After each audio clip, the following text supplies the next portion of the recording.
जेव्हा आम्ही सारे मित्र कोल्हापूरमधील माझ्या चुलत भावाच्या विशालच्या लग्नाच्या तयारीसाठी एकत्र जमलो होतो, त्या गप्पांच्या ओघात गावातील रंजक गोष्टी, थोड्या गमती-जमती सगळ्यावर चर्चा व्हायची. एकदा असंच बोलत असताना समोरून एक सुंदर तरुणी स्कूटीवरून गेली. आम्ही विचारलं, ही कोण? तेव्हा कळलं, ही आहे सायली गावातील एक हुशार आणि आकर्षक व्यक्ती. तिचं व्यक्तिमत्व एकदम प्रसन्न आणि मोहक होतं. ती खरंच खूपच सुंदर दिसायची. माझ्या रोहनच्या मनात तिच्याबद्दल उत्सुकता निर्माण झाली. मला तेव्हा कुणीतरी खास भेटावं असं वाटत होतं आणि मला वाटलं, ही तरुणी माझ्या आयुष्याला एक नवा रंग देईल.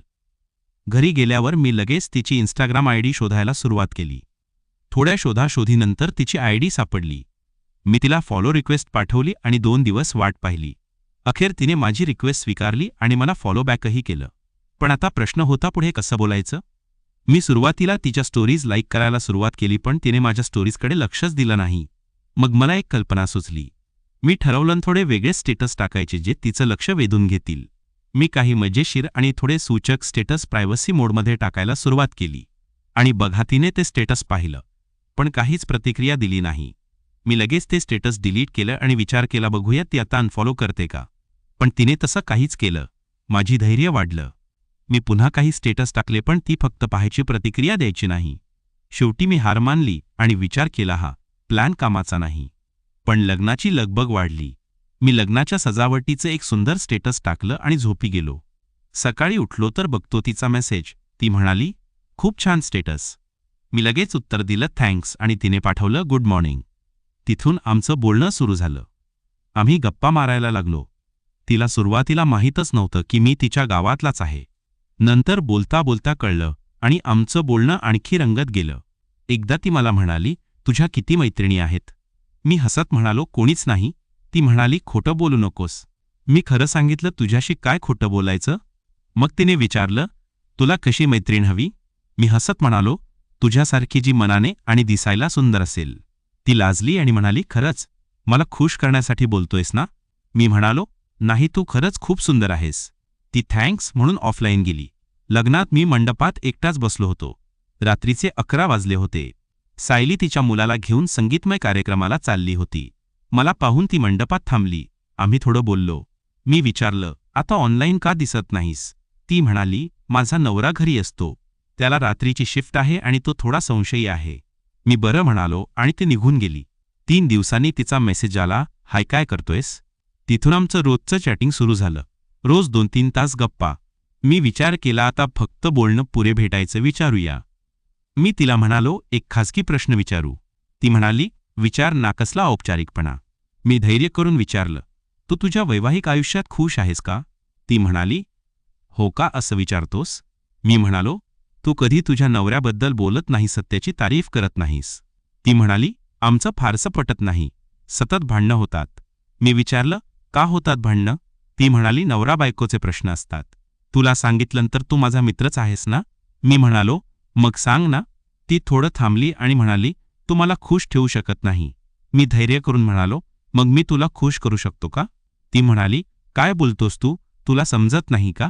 मी म्हणालो, हो, मला समजत नाही. माझी मैत्रीण खुश नसेल तर मी तिला खुश करू शकतो. ती म्हणाली, नको, काही अडचण येईल. मी तिला खात्री दिली, काही होणार नाही, तू फक्त हो म्हण. ती म्हणाली, बरं चालेल. माझा आनंद गगनात मावेना. मला जे हवं होतं ते आता खरं होणार होतं. मी तिला विचारलं, मग कधी भेटायचं? ती म्हणाली, माझ्या नवऱ्याला आता सकाळची शिफ्ट आहे. मी सकाळी 10 वाजता मुलाला शाळेत सोडते आणि दुपारी 3 वाजता घ्यायला जाते. त्यावेळेत भेटू. मी म्हणालो, ठीक आहे, मी एक रूम बुक करतो. तिने होकार दिला. मी रूम बुक केली आणि तिला मेसेज केला. ती म्हणाली, सकाळी 11 वाजता येते. त्या रात्री मला झोपच आली नाही, इतका उत्साह होता. सकाळी उठलो, मस्त अंघोळ केली, तयार झालो आणि ठरलेल्या जागी पोहोचलो. सायली तिथे एकदम सुंदर सलवार कमीजमध्ये उभी होती. आम्ही रूममध्ये गेलो, पण मला खूपच धडधड होत होती, कारण ही माझी पहिलीच वेळ होती. आम्ही बेडवर बसलो आणि बोलायला सुरुवात केली. ती म्हणाली, मला खूप भीती वाटते. मी म्हणालो, मला पण तणाव घेऊ नको, सगळं ठीक होईल. मी तिला जवळ घेतला आणि आम्ही एकमेकांना मिठी मारायला सुरुवात केली. तीही मला साथ देऊ लागली. आम्ही एकमेकांच्या सहवासात सुंदर क्षणांचा अनुभव घेतला. ती म्हणाली, तू किती छान आहेस. मी तिच्या व्यक्तिमत्वाला प्रेमाने जवळ घेत होतो आणि ती माझ्या भावनांना प्रेमाने साथ देत होती. ती म्हणाली, माझ्या नवऱ्याने मला कधीच असा अनुभव दिला नाही. मी तिच्या आयुष्याला आणखी रंग देण्याचा प्रयत्न केला. ती खूप आनंदी झाली आणि मीही. तिने माझ्या भावनांना हळुवारपणे स्पर्श केला आणि मी तिच्या जीवनाला प्रेमाने जवळ घेतलं. आम्ही त्या सुंदर क्षणांचा पूर्ण आनंद घेतला. ती खूप खुश झाली. पहिल्या अनुभवानंतर आम्ही थोडं थांबलो, पण तिने पुन्हा माझ्या भावनांना जवळ घेतलं. आम्ही दुसऱ्या वेळीही सुंदर क्षणांचा अनुभव घेतला. ती म्हणाली, मला असं खुश वाटतंय जसं कधी वाटलं नव्हतं. आम्ही वेगवेगळ्या पद्धतीने त्यावेळेचा आनंद घेतला. दुसरा अनुभव 20 मिनिटं चालला आणि आम्ही हसत खेळत होतो. नंतर आम्ही रूममध्ये जेवण मागवलं, पुरी भाजी आणि गुलाबजामुन. एकमेकांना घास भरवले आणि गप्पा मारल्या.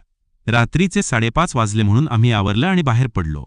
त्या रात्री तिचा मेसेज आला, हा माझ्या आयुष्यातला सर्वात सुंदर दिवस होता. मी कधीच इतकी खुश झाले नव्हते. Love you. मीही म्हणालो, लव्ह यू. त्यानंतर आम्ही जेव्हा वेळ मिळायचा तेव्हा भेटायचो. कधी सिनेमाला जायचो तर कधी रत्नागिरीच्या समुद्रकिनारी फिरायला गेलो. त्या आठवणी आजही माझ्या मनात ताज्या आहेत. सायली आणि मी एकमेकांच्या सहवासात इतके रंगून गेलो होतो की आयुष्य एकदम नव्याने सुरू झाल्यासारखं वाटत होतं. पण हे सगळं सोपं नव्हतं. सायलीच्या नवऱ्याच्या संशयामुळे आम्हाला नेहमी सावध राहावं लागायचं. तरीही आम्ही आमच्या नात्यातील प्रत्येक क्षण जिवंत ठेवण्यासाठी प्रयत्न करत होतो. मी विचार करायचो, हे नातं फक्त सुंदर अनुभवांसाठी नाहीतर आम्ही एकमेकांना भावनिक आधार देत होतो. सायली मला सांगायची, तू मला इतकं समजतोस की माझ्या नवऱ्याने कधीच प्रयत्न केला नाही. मी तिला प्रोत्साहन द्यायचो, तू खूप मजबूत आहेस सायली. तुझ्या आयुष्यात तू जे हवं ते मिळव. खुश राहण्याचा हक्क प्रत्येकाला आहे. हे बोलणं आम्हाला दोघांनाही प्रेरणा द्यायचं. मी स्वतःला सांगायचो, जीवनात जोखीम घेतल्याशिवाय काही मिळत नाही. हे नातं मला शिकवत होतं की धैर्याने पुढे जाणं किती महत्त्वाचं आहे. एकदा आम्ही ठरवलं शहराबाहेर एका छोट्या सहलीला जायचं. सायली तिच्या मुलाला शाळेत सोडून येणार होती आणि मी कार घेऊन तिला घ्यायला जाणार होतो. सकाळी 9 वाजता मी तिच्या घराजवळ थांबलो. ती आली, एकदम ताजी दिसत होती. हलका गुलाबी ड्रेस आणि सनग्लासेस.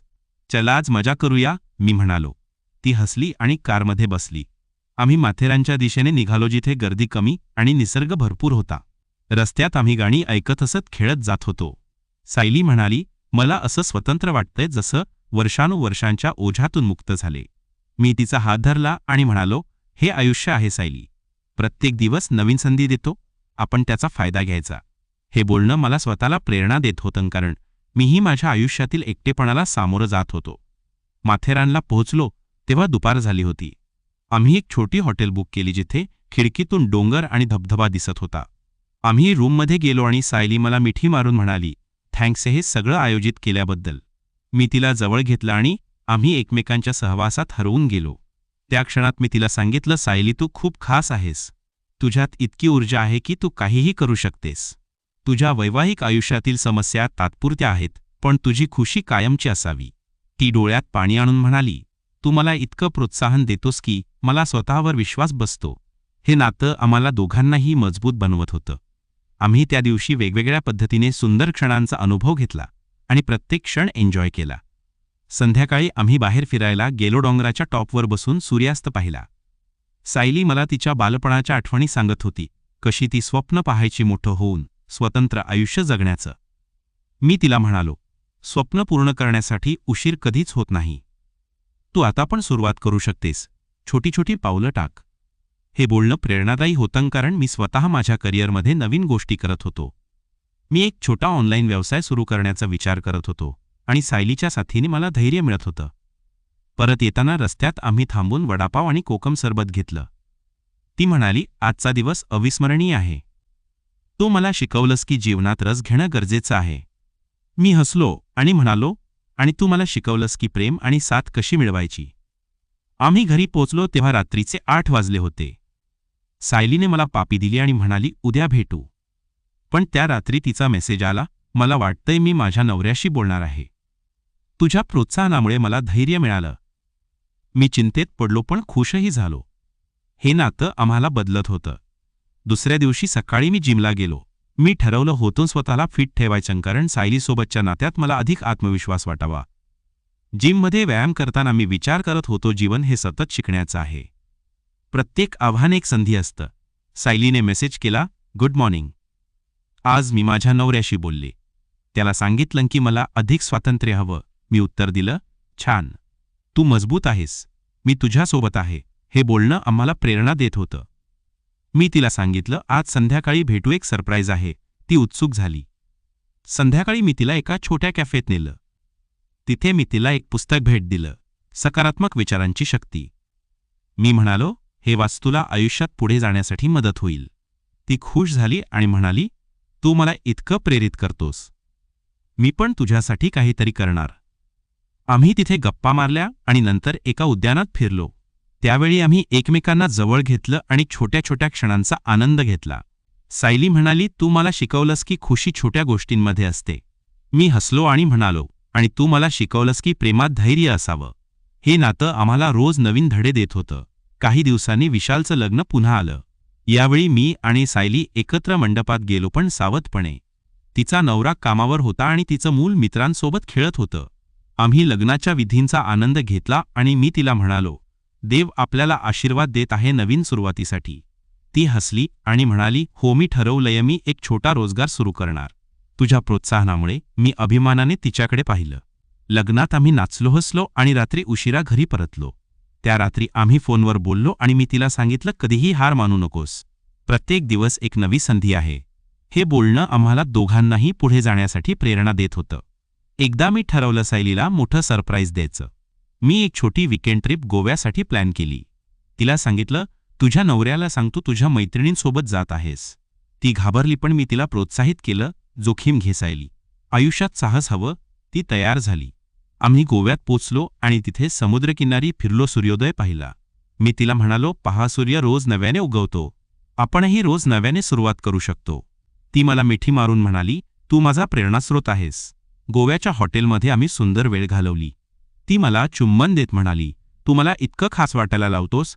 आम्ही वेगवेगळ्या पद्धतीने सुंदर अनुभव घेतले आणि प्रत्येक क्षण एन्जॉय केला. त्या सहलीने आम्हाला नवी ऊर्जा दिली. परत येताना मी विचार करत होतो, हे नातं मला शिकवत होतं की आयुष्यात संतुलन कसं ठेवायचं. कामप्रेम आणि स्वतःची वाढ सगळं महत्त्वाचं आहे. काही महिन्यांनी सायलीने एक छोटा रोजगार सुरू केला.